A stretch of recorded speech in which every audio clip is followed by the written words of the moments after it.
یکی از بچه‌ها روی این بود که آسیب زیادی داشت به خاطر اتوکشی پی در پی که داخل منظر انجام میداد، کار پروتئین تراپی انجام داد.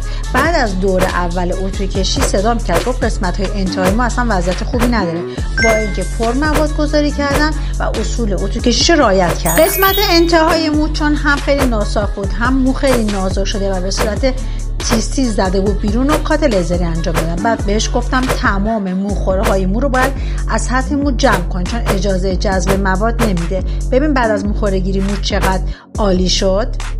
اینجا کار ما تازه شروع میشه. اومدیم ترکیب پروتئین و بوتاکسمون رو انجام دادیم، همونجور دسته‌ای به مو مواد زدیم، ماساژ دادیم و روش یک کاور کشیدیم، اجازه دادیم که 1 ربع بمونه.